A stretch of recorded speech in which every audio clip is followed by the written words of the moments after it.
सबको मेरी तरफ से राधे राधे, जय श्री कृष्णा।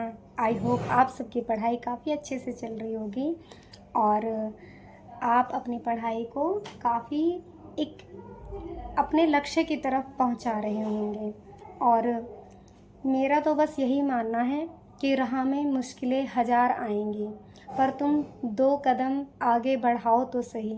हर सपना तुम्हारा साकार होगा, बस तुम एक छोटी सी शुरुआत करो तो सही और आपके सब सपने साकार होंगे। ये 2025 जाने जाने तक आप अपने मन को बिल्कुल एक ही चीज़ पर फोकस करके, चाहे वो किसी भी आपके मन को जो भी अच्छा लग रहा हो एम, उसी को टारगेट करके उसी पर फोकस करिए और आगे बढ़ते जाना। बस मेरा यही मोटिवेशन है और आप सबको अच्छा लगे तो कमेंट्स में बताना। और कल जैसा कि मैंने एक वीडियो बनाई थी सीटेट के लिए, तो उस पर काफ़ी कमेंट्स आ रहे थे कि मैम जो आपने पॉजिटिव और नेगेटिव वर्ड्स अपने शॉर्ट नोट्स आपने बताए थे, तो प्लीज़ हमें भी वो प्रोवाइड करा दीजिए, हमें बता दीजिए, तो कम समय में हमारी बेहतर तैयारी हो जाएगी, हम प्रैक्टिस कर लेंगे अच्छे से। तो फिर मैंने अपने शॉर्ट नोट्स को ढूंढा भी था काफ़ी, क्योंकि मेरे को तो मतलब सीटेट क्लियर करे हुए काफ़ी साल हो चुके हैं, 2-3 साल तो हो ही गए हैं, मिनिमम 2-3 साल से ज़्यादा ही हो चुके हैं। तो मैंने फिर ढूंढे, मुझे मेरे ये रजिस्टर मिला था और बस मतलब पुरानी ये देख के मुझे रजिस्टर, मेरी यादें ताज़ा हो गई। काफ़ी इतनी मेहनत और इतना स्ट्रगल इसमें लगा था। तो मैं आपको ये कुछ नेगेटिव और पॉजिटिव वर्ड्स हैं, इनको आपके साथ में शेयर कर रही हूँ। और हाँ, जो एक एक घंटे की वीडियो बनाते हैं ना पूरे मतलब चैनल पे, ऑनलाइन क्लास में आप देख सकते हो, वो मैं आपको बहुत कम समय में तैयार करवा दूंगी और आप इन्हें ना वीडियो को रोक रोक कर देख के इनके नोट्स बना लेना।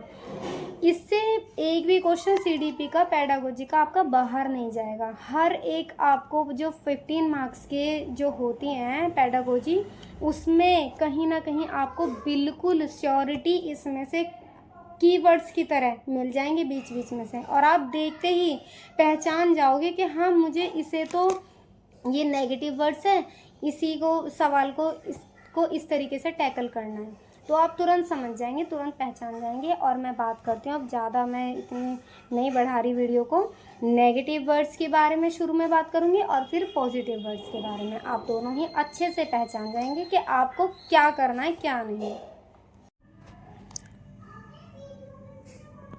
देखिए, ये टैग वर्ड्स हैं सीटेट पेडागोजी के लिए, नेगेटिव वर्ड्स हैं।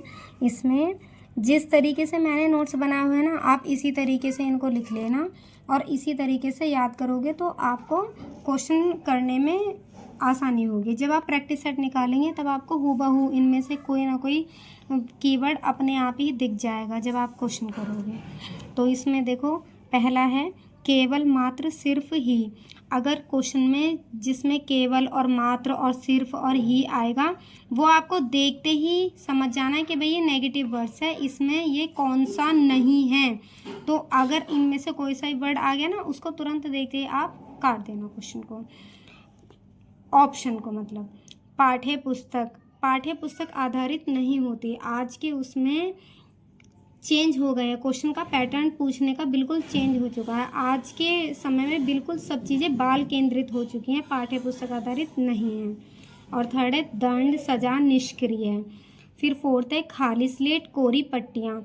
क्योंकि ऐसा नहीं है, बच्चा एक अब खाली स्लेट नहीं रह गया, कोरी पट्टी नहीं रह गया। पहले के लोग ऐसी संज्ञा देते थे, लेकिन अब बच्चा कुछ ना कुछ सीख रहा है और सीख कर ही आ रहा है, माँ के पेट से ही कुछ ना कुछ सीखते हुए आ रहा है। तो हम उसे खाली स्लेट या कोरी पट्टिया की संज्ञा नहीं देंगे। जहाँ पर भी ये हो, ये नेगेटिव वर्ड्स है, इसको देखते ही आप पहचान जाना। ऑप्शन में रटना, याद करना, ये रोट लर्निंग के ऊपर तो बिल्कुल क्वेश्चन देखते ही पक्का आने वाला भी है और ये सीटेट में हर बार पूछा जाता है।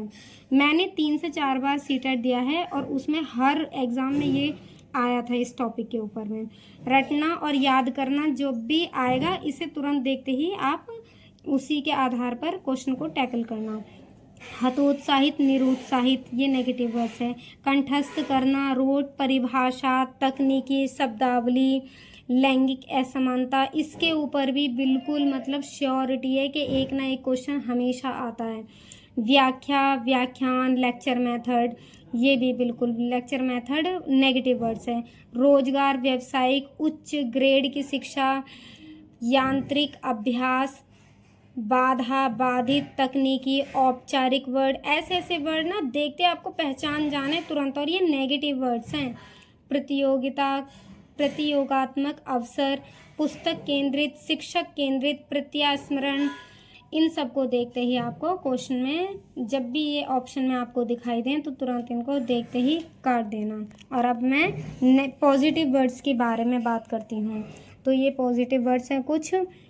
आई होप आप सबको बहुत हेल्प मिलेगी। ये नोट्स मतलब ऐसे ही नहीं बनाए, जब आप देखोगे ना, प्रैक्टिस सेट लगाओगे, पेपर तो अभी थोड़ा टाइम है, लेकिन आप जब प्रैक्टिस करोगे, प्रैक्टिस सेट लगाओगे, तो आप खुद ही कहोगे कि हाँ दीदी ने हमें मतलब कम समय में इतने अच्छे नोट्स प्रोवाइड करा दिए हैं। इससे आपके 90 नंबर के क्वेश्चन बहुत अच्छे से सॉल्व हो जाएंगे। तो आप इन्हें हल्के में मत लेना प्लीज़। ये बड़ी मेहनत से मेरी जो मतलब एक तरीके से मेरी कमाई ही समझना, पूंजी ही समझना, धरोहर ही है, जो मैंने रात दिन एक करके धीरे धीरे अपने अनुभवों में, अपनी किताबों में संजोए हैं। तो देखो, इससे अगर किसी और का भला होता है, आपके रिलेटिव्स में कोई भी अगर डीएलएड करता है या सीटेट की तैयारी कर रहा है, तो उसको आप शेयर ज़रूर कर देना एक बार, और इस चैनल को सब्सक्राइब ज़रूर कर लेना। तो मैं ये पॉजिटिव वर्ड्स बता रही हूँ, आप इनके नोट्स बना लेना। लोकतांत्रिक, प्रजातांत्रिक, डेमोक्रेटिक व्यवहार, बाल केंद्रित बच्चा, करके सीखना, त्रुटि, गलतियाँ। देखो, बच्चे की हमें गलतियों को स्वीकारना है, सुधारना है, ना कि उसे उन गलतियों के लिए उसे आलोचनात्मक उसका व्यवहार हमें अपना चेंज कर लेना या स्ट्रिक हो जाना, या बच्चे को डांटना है और उसे सज़ा नहीं देनी बिल्कुल भी। तो उसकी त्रुटियों को, गलतियों को सुधार, हमें उसी को ही ये पॉजिटिव वर्ड्स हैं। सक्रिय, मातृभाषा, अनुभव, बच्चे के विचार।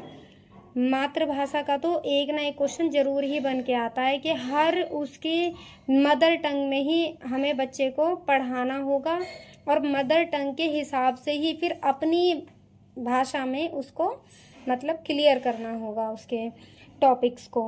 वास्तविक, दैनिक जीवन से जोड़ना, उसकी डेली लाइफ से हर चीज़ों को, जो भी तुम टॉपिक पढ़ा रहे हो, मैथ का हुआ या फिर ईवीएस का टॉपिक है, तो उसे हमें डेली लाइफ से जोड़ते हुए अपने मोस्ट जो हम टॉपिक को पढ़ाना चाह रहे हैं फिर उस पर ले जाना है।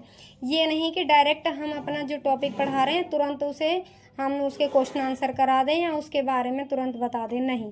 पहले हमें अपने सर्कल में, सराउंडिंग में देखना है, उससे टॉपिक को जोड़ते हुए सब्जेक्ट की तरफ जाना है अपने। जिज्ञासा, क्यूरोसिटी, प्रश्न पूछना, बच्चे की जो जिज्ञासा को हमें शांत करना है। ये नहीं कि उसके मन में कुछ भी क्यूरोसिटी रह गई और वो झिझक के मारे या शर्म के मारे, हेजिटेशन उसे हो रही है, हमसे पूछ नहीं पा रहा क्वेश्चन, जो भी वो क्वेश्चन पूछना चाह रहा है, तो पहले उसे ऐसा एनवायरनमेंट क्रिएट करा दो कि बच्चा प्रश्न पूछने में बिल्कुल भी हेजिटेट ना हो। उसे प्रोत्साहित करना चाहिए। जो भी कोई वो काम कर रहा है अपने सब्जेक्ट से रिलेटेड, उसे और एप्रिशिएट करो। समावेशी कक्षा, शिक्षा, इंक्लूसिव एजुकेशन और बहुभाषिकता संसाधन के रूप में कार्य कर सकते हैं, ये सब इस तरीके से आएंगे। वहाँ पे ऑप्शन में आपको देखते ही समझ जाना है। विभिन्न संदर्भों में भाषा, विभिन्न प्रकार व्याख्यान का अवसर, और ये पोर्टफोलियो में बच्चों से जुड़ी जानकारी, बच्चे की उपलब्धि या कमी, सभी चीज़ें होती हैं उसमें। जो पोर्टफोलियो होता है उसमें बच्चे की उपलब्धि और उसकी कमी, सभी चीज़ों का रिकॉर्ड होता है। तो ये पॉजिटिव वर्ड हैं और ये नेगेटिव वर्ड हैं। आई होप आपको अच्छे से समझ में आए होंगे। इन जितने भी ये एक एक जिस तरीके से मैंने लिख रखे हैं ना, आप इसी तरीके से अपने मतलब नोट्स में लिख लोगे, या फिर इसका स्क्रीनशॉट भी ले सकते हो। स्क्रीनशॉट को लेके इसी तरीके से आप याद भी करके अपने क्वेश्चन को जब टैकल करोगे ना प्रैक्टिस सेट में, आपको तब अपने आप ही पता लग जाएगा कि हाँ दीदी ने कितने अच्छे मतलब ये नोट प्रोवाइड करवाए हैं। और ऐसे ही ईवीएस के बिल्कुल एनसीईआरटी बेस्ड मेरे पास शॉर्ट नोट्स बने हुए हैं। अगर आपका कमेंट्स आएगा तो मैं उनके ऊपर भी एक वीडियो ले आऊँगी, और वीडियो फिर ज़्यादा लंबी हो जाएगी। Thank you so much. आप इनको ज़रूर एप्लीकेबल करना। Thank you so much.